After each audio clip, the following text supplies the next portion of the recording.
പക്ഷേ ഈ പാലക്കാട് സർക്കാർ ആശുപത്രിയിൽ മാത്രം കാണുന്ന ഒരു കാഴ്ചയുണ്ട്. എത്ര സ്ട്രക്ചർ ഉണ്ടായാലും വീൽ ചെയർ ഉണ്ടായാലും അതൊക്കെ പൂട്ടിയിടും, 1 2 മാത്രം എടുത്ത് ഉപയോഗിക്കും. എന്നിട്ട് രോഗികൾ വരും, ആംബുലൻസിലിരിക്കും, 10 15 മിനിറ്റ് കഴിഞ്ഞ് ആശുപത്രിക്ക് അകത്തേക്ക്. ഇല്ല, അതുകൊണ്ടാണല്ലോ അതിനെക്കുറിച്ചൊക്കെ കർശനമായിട്ടുള്ള നിർദ്ദേശം കൊടുത്തിട്ടുണ്ട്. DMO ഒന്നും ഒപ്പം ഉണ്ടായിരുന്നു. ആശുപത്രിയുടെ സൂപ്രണ്ട് പക്ഷേ ചാർജ് എടുത്തിട്ടില്ല. ഇമ്മീഡിയറ്റ് ആയിട്ട് ചാർജ് എടുക്കാൻ പറഞ്ഞു. കഴിഞ്ഞ 29-ാം തീയതിയാണ് പോസ്റ്റ് ചെയ്തത്. ചാർജ് എടുത്തിട്ടില്ല. ഇമ്മീഡിയറ്റ് ആയിട്ട് ചാർജ് എടുക്കണമെന്ന് ആവശ്യപ്പെട്ടു. വേറെ വിഷയമുള്ളത് ഈ MBBS വിദ്യാർത്ഥികളുമായി ബന്ധപ്പെട്ടൊരു കാര്യമാണ്. അതായത് ഈ ദേശീയ മെഡിക്കൽ കമ്മീഷൻ തന്നെ പറയുന്നത് MBBSന്റെ പഠന കാലയളവ് എന്ന് പറയുന്നത് 4.5 വർഷമാണ്.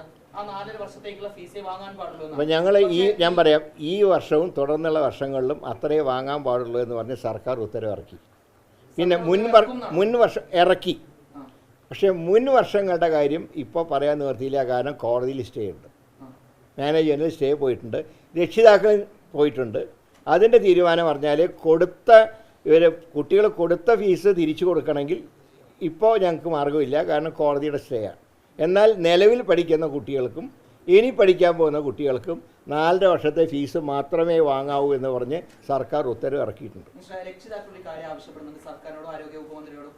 അതായത് നിലവിൽ ആ സ്റ്റേ സ്വാശ്രയ മെഡിക്കൽ കോളേജുകൾ നൽകിയിട്ടുള്ള ആ സ്റ്റേ ലിഫ്റ്റ് ചെയ്ത് മാറ്റി ഈ ഒരു പ്രശ്നം പരിഹരിക്കാൻ സർക്കാർ നേരിട്ട് ഇടപെടണം എന്നുള്ള ആവശ്യം, അതെന്തെങ്കിലും ഒരു ശ്രമം സർക്കാർ ഏതായാലും സർക്കാർ നടത്തുന്നുണ്ട്. കേസ് വരുമ്പോൾ തീർച്ചയായിട്ടും സർക്കാരിൻ്റെ വക്കീൽ അത് കുട്ടികൾക്ക് തിരിച്ചു കൊടുക്കണം എന്നുള്ള സ്റ്റാൻഡ് ഞങ്ങൾ സ്വീകരിക്കും.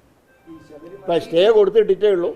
പക്ഷെ അതിൻ്റെ തുടർന്നുള്ള വാദം വരുമ്പോൾ ആരോഗ്യവകുപ്പിൻ്റെ അഡ്വക്കേറ്റ് ഉണ്ടാവും. ആ സ്റ്റേ വെക്കേറ്റ് ചെയ്യണമെന്ന് ഞങ്ങൾ സർക്കാരിന് വേണ്ടി ആവശ്യപ്പെടും. ഈ മെഡിക്കൽ കോളേജുകളുമായി ചർച്ച നടത്തി ഇനി ഇത്തരത്തിലൊരു പ്രശ്നം ഉണ്ടാവില്ല, ഈ 4.5 വർഷത്തേക്ക് ഇനി ഫീസ് വാങ്ങും. അതിൽ ആ കാര്യത്തിൽ സർക്കാരിൻ്റെ നിലപാട് വളരെ വ്യക്തമാണ്. ഞങ്ങളതിൽ വിട്ടുവീഴ്ച ചെയ്യില്ല. കുട്ടികളുടെ കാര്യമാണ് ഞങ്ങളെ സംബന്ധിച്ചിടത്തോളം ഏറ്റവും പരമപ്രധാനമായിട്ടുള്ള കാര്യം. അതിന് അങ്ങനെ പ്രൈവറ്റായിട്ട് നടത്തിയാൽ ലാഭമില്ല എന്ന് കാണുന്ന പ്രൈവറ്റുകാരും നടത്തണം എന്നില്ല.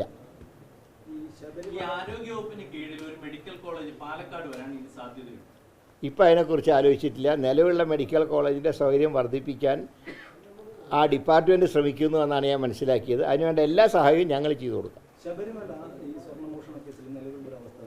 നിലവിലുള്ള അവസ്ഥ എന്താണെന്ന് വെച്ചാൽ ചാർജ് ഷീറ്റ് ഇതുവരെ കൊടുത്തിട്ടില്ല.